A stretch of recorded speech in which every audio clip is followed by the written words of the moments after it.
প্রভুর নামে বিসমিল্লাহর নামে শিক্ষা গ্রহণ করবা। ওই শিক্ষা গ্রহণ করবা যে শিক্ষা গ্রহণ করার দ্বারা তুমি তোমার খালেককে চিনতে পারো। বলুন আমার ভাইরা, আজকে বর্তমান আমাদের দেশে স্কুল কলেজের যে শিক্ষা সিলেবাস কারিকুলাম, ধীরে ধীরে ধীরে ধীরে এই কারিকুলামের মধ্যে ঢুকানো হয়েছে যেন আল্লাহর পরিচয় বাধ্য করে যায়, আল্লাহকে কেউ চিনতে না পারে। বানরকে আল্লাহ বানায়, ঠিক না বেঠিক বলেন? তাইলে ও মুসলমান, আপনার সন্তানদেরকে কোন শিক্ষা দেবেন যেই শিক্ষার ভিতরে রবের পরিচয় পাওয়া যায়? এটা হলো ইসলামী শিক্ষার 2 নম্বর বৈশিষ্ট্য। প্রথম বৈশিষ্ট্য বিসমিল্লাহ দিয়া করা, 2 নম্বর বৈশিষ্ট্য হলো যেই শিক্ষার দ্বারা খালেককে চিনা যায়। কারো কাছে নাই, নবীর কাছে, আউলিয়ার কাছে নাই। আমি জানি কি উদ্দেশ্য ছিল, তুই তো এইটা নামাজ এলেম শিখছ লিইউকালা আন্নাকা আলেম, সমাজের মধ্যে ভাইরাল হওয়া, বক্তা হওয়ার জন্য তুই করছিলি, মানুষকে দেখানোর জন্য করছিলি, কোরআন পড়ছিলি, প্রতিযোগিতার মধ্যে গিয়া লক্ষ টাকা কামাই করে আনছে। এবার বাপে কই আমার ছেলেকে হাফেজ বানাইয়া আমি তো 1 কোটি টাকা পাই গেছি, এখন ছেলে ফেলে যা ছিল সবাইকে আনিয়া মাদ্রাসায় ভর্তি করছে। কেন? হাফেজ বানাও, লক্ষ লক্ষ টাকা কামাই করো। কোরআন পড়ার দ্বারা আল্লাহকে পাওয়ার উদ্দেশ্য না, টাকা কামানোর উদ্দেশ্য।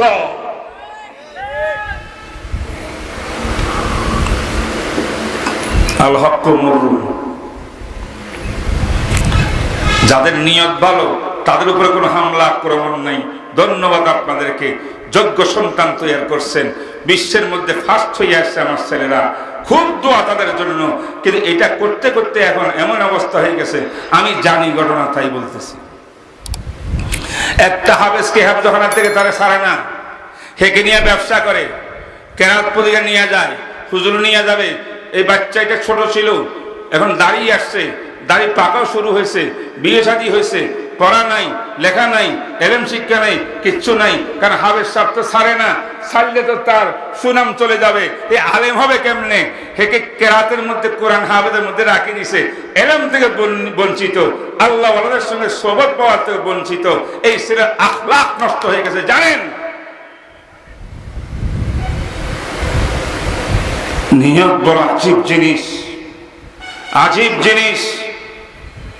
দোস্তরা, কিয়ামতের মাঝে আল্লাহ হবে, কাযাবতা, মিথ্যা বলছিস, তুই দুনিয়াতে যা পাওয়ার পাইয়া গেছিস, আজ দিন তোর জন্য আমার কাছে কিছু নেই। আল্লাহু আকবার। ফায়ুসহাকু বিওয়াজহিহি, তাকে চেহারা, মুখমণ্ডলীকে নিচু করে মুখমণ্ডলীর উপরে হাঁটাইয়া জাহান্নামে নেবে। ফায়ুলকা ফিন্নার, জাহান্নামে নিক্ষেপ করবে। বলেন তো, এত বড় আলেম, এত বড় কারি কেন জাহান্নামে নিক্ষিপ্ত হচ্ছে? নিয়ত নষ্ট, ঠিক না? ঠিক করে। আচ্ছা, নিয়ত ভালো হয়। হাদিস শরীফ জামিউল ইলমি ওয়া ফাজলিহি, আল্লামা আব্দুল বার মালিকি রাহমাতুল্লাহ আলাইহি কিতাব লিখেছেন, জবরদস্ত কিতাব, উলামায়ে কেরাম পড়বেন। জামিউ বায়ানুল ইলমি ওয়া ফাজলিহি, এই কিতাবের মধ্যে রওয়ায়াত নকল করছেন সনদে সহিহ সাথে। সেই হাদিসটা কি? মান মাতা ওয়া হুয়া ইয়াতলুবুল ইলমা লিইউহইয়া বিহিল ইসলাম ফাবাইনাহু ওয়া বাইনাল আমবিয়াই ফিল জান্নাতি দারাজাতুন ওয়াহিদা আও কামা ক্বালা রাসূলুল্লাহ সাল্লাল্লাহু আলাইহি ওয়াসাল্লাম। যেই ব্যক্তি ইলম শিখতে গিয়া মারা যাবে, ইলম শিখতে গিয়ে মারা যাবে মানে ছাত্র হিসেবে মারা যাবে জরুরি না। সমস্ত আলেম, আমরা যারা মানুষ আলেম কয়, আমরা আলেম না, আমরা তালেবুল ইলম, আমরা শিক্ষার্থী, ঠিক না বেঠিক? মিনাল মাহাদে ইলাল লাহাদ, দোলনা থেকে মৃত্যু পর্যন্ত আমরা সব তালেবুল ইলম। হাদিস শরীফের মধ্যে আছে, যে ব্যক্তি ইলম তলব করতে গিয়া, ইলম শিখতে গিয়া মাতা মৃত্যুবরণ করেছে। ইলম শিখতে গেছিল কেন? হাদিস রাসূল বলে লিইউহইয়া বিহিল ইসলাম, ইসলামকে জিন্দা করার জন্য। কিসের জন্য? কর জোরে, নাকি টাকা পাওয়ার জন্য, পদ পাওয়ার জন্য, বড় চাকরি পাওয়ার জন্য, গাড়ি বাড়ির মালিক হওয়ার জন্য? দুনিয়ার জন্য না। লিইউহইয়া বিহিল ইসলাম, ইসলামকে জিন্দা করার জন্য, নবীর সচ্চা ওয়ারিস হওয়ার জন্য, নবীর যে কাজ সেই কাজ করার জন্য। যদি এইটা করে, ফাবাইনাহু ওয়া বাইনাল আমবিয়া, আল্লাহ পাক নবীদের জন্য জান্নাতের মধ্যে যে স্থান রেখেছে, আর এই তালেবে ইলম আলেম ছাত্র তার জান্নাতের মধ্যে নবীদের জান্নাতের মধ্যে মাত্র একটা স্তর ব্যবধান থাকবে বলে সুবহানাল্লাহ। মেরা আজিজ দোস্ত, আজকে একটা প্রেক্ষাপটে এখানে মাহফিল অনুষ্ঠিত হচ্ছে। আমি বয়ান করার উদ্দেশ্য না এবং বড় কথা বলা আমার উদ্দেশ্য না, একমাত্র আমার উদ্দেশ্য হইল আমাদের মধ্যে ইখলাস আনতে হবে। ঠিক না বেঠিক করেন? আমাদের নিয়ত ঠিক করতে হবে। ঠিক না বেঠিক বলেন? পুরা সবাই আমরা নিয়ত ঠিক করব। যা হয়েছে আমরা দেখার দরকার নাই। যে কুছ মাজা মা মাজা, আমরা জানি আল্লাহ, আমরা ওয়ারাসাতুল আম্বিয়া, এলেম দিছেন আল্লাহ, আমাদের দায়িত্ব আছে। দায়িত্ব পালন করে মুসলমানের প্রত্যেকটি সন্তানকে কোরআন হাদিসের পুরা এলেমের অভিজ্ঞ মাহের বানাই দিয়া আর তাকে আমার স্তরা বিশ্ব বানাই দিয়া আল্লাহর জমিনের যেখানে মুসলমান থাকবে, অমুসলিম মানুষ থাকবে, সব জায়গায় ইসলামের দাওয়াত নিয়ে বিচরণ করবে, হকের আওয়াজ বুলন্দ করবে, নাস্তিক মুরতাদের বিরুদ্ধে মোকাবেলা করবে, হিন্দু এসকনের বিরুদ্ধে মোকাবেলা করবে, জিহাদ করবে, দাওয়াত করবে, তাবলীগ করবে। এর লোক তৈরি করার জন্য আল্লাহ মাদ্রাসা দিয়েছে।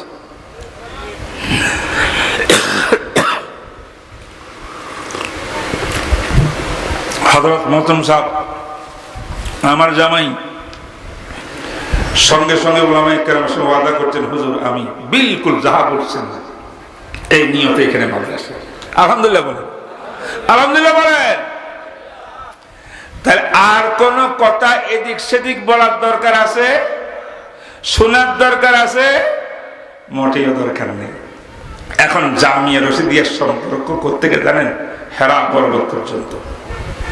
সুবহানাল্লাহ কয় না রে? ইকরা বিসমি রাব্বিকাল্লাযী খালাক খালাকাল ইনসানা মিন আলাক ইকরা ওয়া রাব্বুকাল আকরাম আল্লাযী আল্লামা বিল কলম আল্লামাল ইনসানা মা লাম ইয়ালাম। 30 পারা কোরআন আল্লাহ পাক অবতীর্ণ করলেন বিশ্ব নবী সাল্লাল্লাহু আলাইহি ওয়াসাল্লামের কলব মোবারকের ভিতরে। আপনি জানেন হেরা পর্বতের ভিতরে সর্বপ্রথম ওহীর বাণী, কোরআনের বাণী 5টি আয়াত নাযিল হয়েছে। এর আগে কোন কোরআনের একটা শব্দ নাযিল হয় নাই। এই 5টি আয়াত আপনার সামনে তেলাওয়াত করলাম। তাহলে এটা আউয়ালু ওয়াহয়িন, প্রথম ওয়াহী, প্রথম কোরআন। কেন? আজকে এটা বড় প্রথম মাদ্রাসা। সামান্য একটু বলি, এই আয়াতে কি বলছে? এ ভাই, আমার নবীকে আল্লাহ পাক নবুয়ত দান করলেন হেরা পর্বতের মধ্যে। সেখানে আমার নবী 3 চিল্লা দিছেন। কয় চিল্লা? জোরে কয় না, আরো জোরে। আল্লামা আইনি এবং ফাতুল বারী আসকালানি তারা বলছেন রাসূলুল্লাহ সাল্লাল্লাহু আলাইহি ওয়াসাল্লাম হুব্বিবা ইলাইয়াল খালা, একান্ত জায়গার মধ্যে চলে যাওয়ার অনুমতি চাইলেন হযরত খাদিজার থেকে, বিবির থেকে, যে আমি নির্জনে চলে যাব, যেখানে আমি থাকবো আর কেউ থাকবে না, আমার আল্লাহ থাকবে, আমার অনুমতি দাও।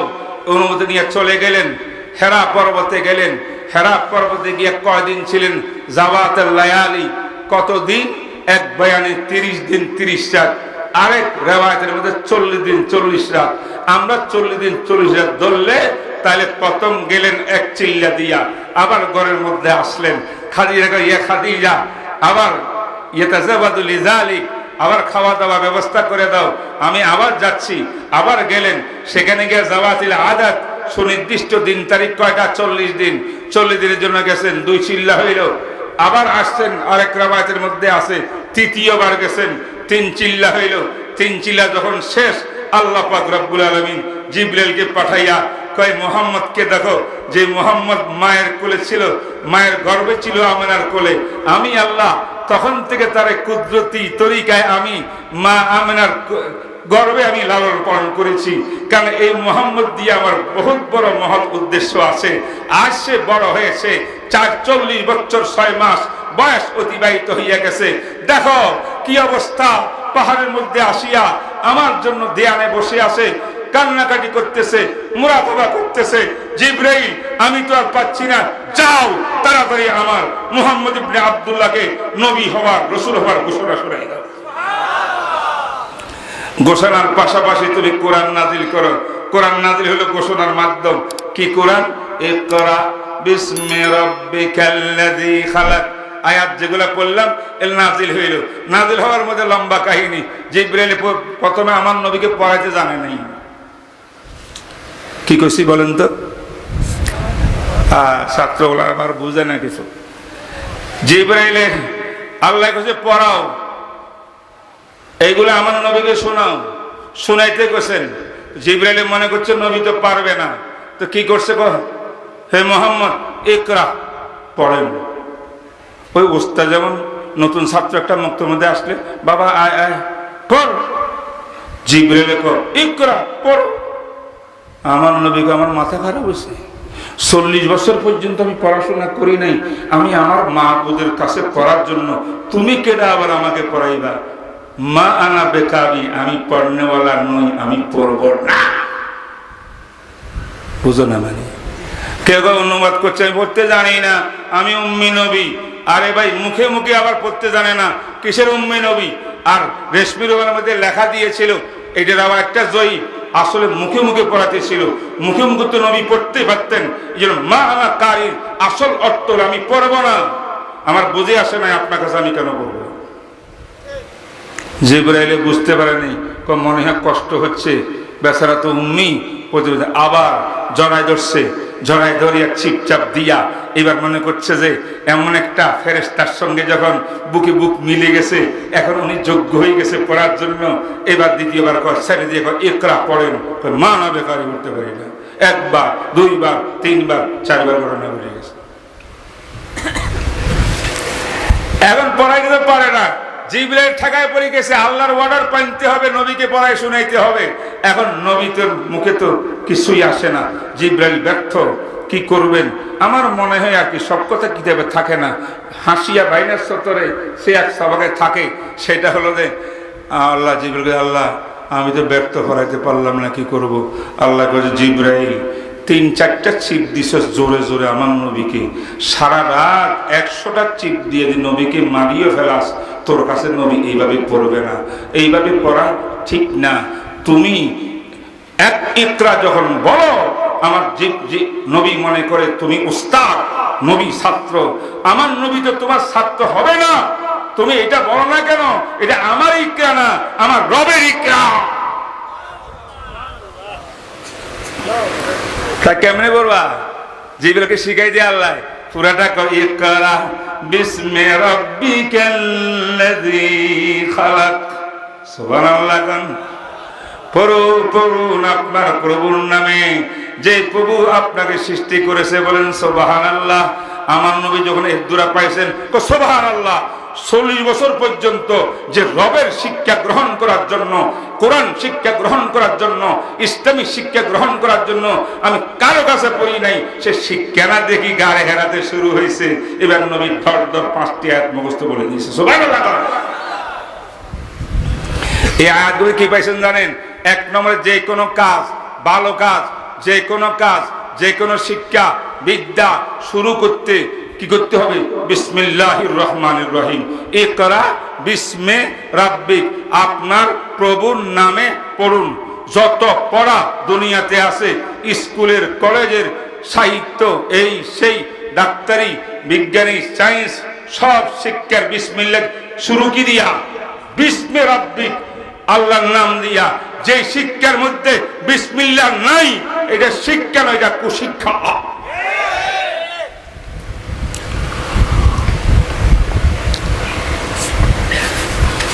1 নম্বর সবক পাইলাম। আর একটা সবক কি পাইলাম জানেন? পড়ুন আপনার প্রভুর নামে। এবার কি কয়? আল্লাযী খালাকা, যিনি সৃষ্টি করেছেন আপনাকে। বুঝলাম সত্যিকার মুক্তি পাওয়া, জান্নাতে যাওয়ার শিক্ষা ও শিক্ষা, যে শিক্ষার মাধ্যমে আমি আমার খালেক সৃষ্টিকর্তাকে চিনতে পাই। বুঝলেন? আল্লাযী খালাক। আমার আল্লাহ বলেন প্রভুর নামে, বিসমিল্লাহর নামে শিক্ষা গ্রহণ করবা। ওই শিক্ষা গ্রহণ করবা যে শিক্ষা গ্রহণ করার দ্বারা তুমি তোমার খালেককে চিনতে পারো। বলুন আমার ভাইরা, আজকে বর্তমান আমাদের দেশে স্কুল কলেজের যে শিক্ষা সিলেবাস কারিকুলাম ধীরে ধীরে ধীরে ধীরে এই কারিকুলামের মধ্যে ঢুকানো হয়েছে যেন আল্লাহর পরিচয় বাধ্য করে যায়, আল্লাহকে কেউ চিনতে না পারে। বানরকে আল্লাহ বানায়, ঠিক না বেঠিক বলেন? তাইলে ও মুসলমান, আপনার সন্তানদেরকে কোন শিক্ষা দেবেন যেই শিক্ষার ভিতরে রবের পরিচয় পাওয়া যায়? এটা হলো ইসলামী শিক্ষার 2 নম্বর বৈশিষ্ট্য। প্রথম বৈশিষ্ট্য বিসমিল্লাহ দিয়া করা, 2 নম্বর বৈশিষ্ট্য হলো যেই শিক্ষার দ্বারা খালেককে চিনা যায়। আল্লাহ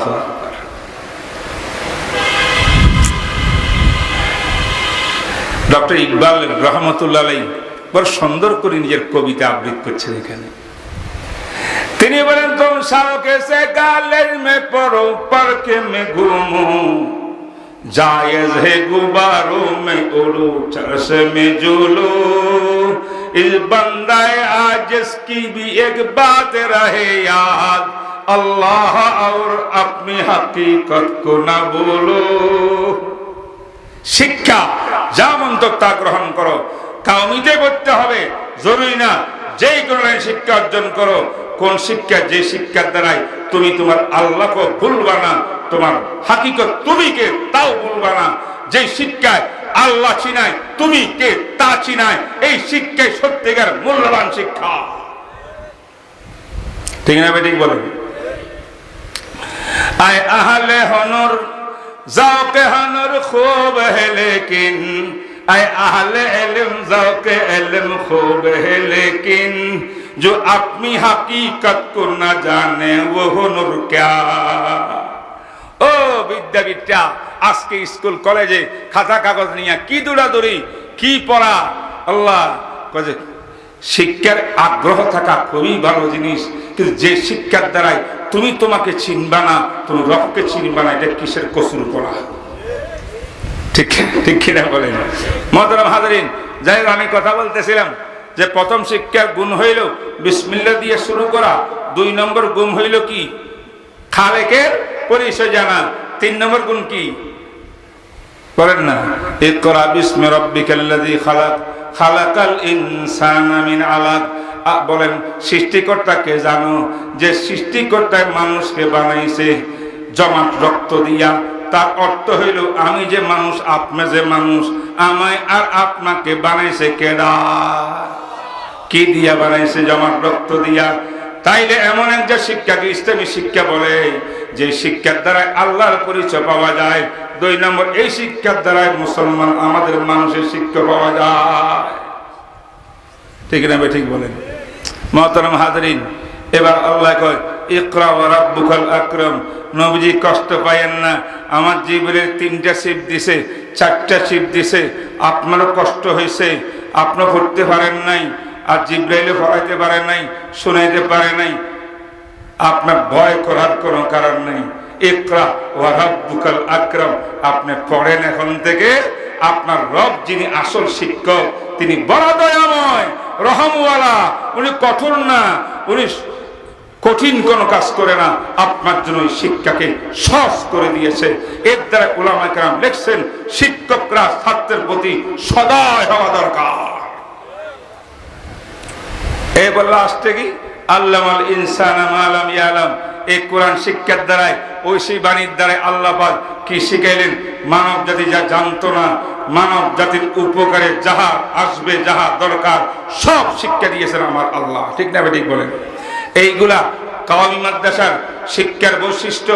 আজকে জামিয়া রশিদিয়া, এই মাওলানা আনোয়ার সাহেব দামাত বারকাতুহুম, ওনার সঙ্গী সাথীরা এবং এই এলাকার মুরব্বীরা মিলে যে প্রতিষ্ঠানের ব্যবস্থা আমি দেখি আসলাম, আমার তো ঢুকা মাত্রই দিলটা বড় বাপ বাপ হয়ে গেছে। মাশাআল্লাহ, এখন এটা নূরের দ্বারা চমকিতেছে আল্লাহর রহমতে। আল্লাহ কবুল করুক। আমরা দোয়া করব, ইয়ে রশিদি বাগ হো, কাসেমি গুলজার হো। এটা রশিদ আহমদ গঙ্গুহির কেন্দ্র হবে, কাসেম নানতুবির এলেমের কেন্দ্র হবে। উলামায়ে কেরাম আজকে পুরা দেশ থেকে আসছেন, সিরাজগঞ্জের পুরা আনাস কানাস থেকে আসছেন। আমার দোস্ত আসছেন আব্দুল হক্কানি, হে আমার দোস্ত, একসঙ্গে পড়াশোনা করছি, আমার বন্ধু। ও আসছে বয়ান করে গেছে, এত ওলামায়ে কেরাম দেখি আপনাদের ভালো লাগে নাই? ইয়াদুল্লাহি আলাল জামা ইত্তাবু আস-সিওয়াদাল আযম। অতএব কোন চিন্তা ফিকির না করিয়া প্রতিষ্ঠানকে মোহাব্বত করবেন। কারা কারা আল্লাহকে হাজির নাজির হাত দিয়ে দেখান। এই প্রতিষ্ঠানের জন্য যদি সন্তান দরকার হয় দিবেন তো, এই প্রতিষ্ঠানের জন্য যদি অর্থ দরকার হয় দিবেন তো ইনশাআল্লাহ। সার্বিক সহযোগিতা করে এই প্রতিষ্ঠানকে আগায় নিতে হবে এবং এই প্রতিষ্ঠানকে একটা প্রতিষ্ঠিত মডেল সুন্নতের কেন্দ্র, দাওয়াত তাবলীগের কেন্দ্র এবং খানেকাহি নিজাম এবং দাওয়াতুল হক সহ যত কাজ সহি তরিকায় এই জমিনে চলে সব কিছুর কেন্দ্র যেন আল্লাহ পাক বানাই দেন, এই দোয়া আমি করে আমি আমার বিক্ষিপ্ত কথাগুলা এখানে শেষ করলাম। মেহমান আরো আছেন, তারা বয়ান করবেন। ওয়া আখিরু দাওয়ানা আলহামদুলিল্লাহি রাব্বিল আলামিন ওয়া সাল্লাল্লাহু তাআলা আলা খাইরি খালকি মুহাম্মদ ওয়া আলিহি ওয়া সাহবিহি আজমাইন। আসসালামু আলাইকুম ওয়া রাহমাতুল্লাহ।